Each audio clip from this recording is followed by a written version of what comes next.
जे महत्वाचे झालेले आहेत तेवढेच मी तुम्हाला सांगणार आहे. ते कोऑपरेटिव्ह हाऊसिंग असोसिएशन आणि असोसिएशन ऑफ सोसायटी हे दोन प्रकार आहेत.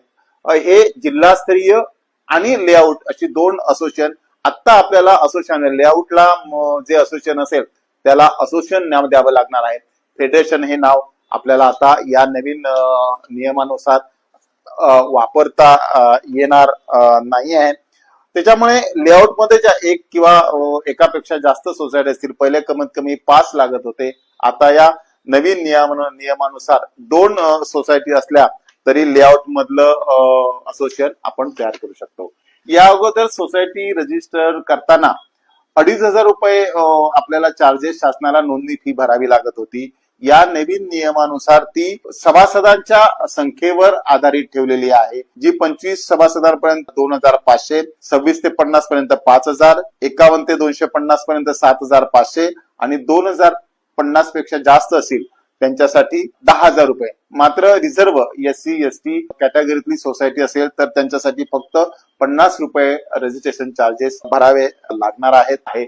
तात्पुरती मेंबर ही नवीन कायद्यामध्ये कॉन्सेप्ट आली होती. याच्यामुळे ती क्लिअरिटी, तात्पुरत्या सभासदाचं जे प्रोव्हिजनल मेंबर आपण म्हणतो त्याचं काम काय असेल, त्याची नियुक्ती आपल्याला कशा प्रकारे करता येईल याची सर्व माहिती या नवीन नियमामध्ये दिलेली आहे.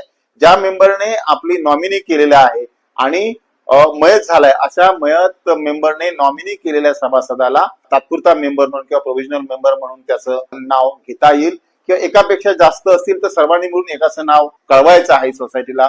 असा मेंबर हा तात्पुरता मेंबर होऊ शकेल. आपल्याला माहिती आहे सिंकिंग फंड जो आहे तो यापूर्वी सुद्धा 0.25% होता, तो तसाच ठेवलेला आहे. रिपेअर आणि मेंटेनन्स फंड जो आहे तो सुद्धा मागच्या प्रमाणेच 0.75% ने ठेवलेला आहे. मात्र ह्याच्यात नवीन आपण मेजर रिपेअर फंड हे जो लोकांचं याच्यात कन्फ्युज होत होता, तो स्क्वेअर फुटावर घ्यावा की सभासद संख्येवर प्रमाणे घ्यावा, सगळ्यांकडून सारखा घ्यावा, याच्यावरनं बरेच वादंग बऱ्याच सोसायटीमध्ये झाले आहेत.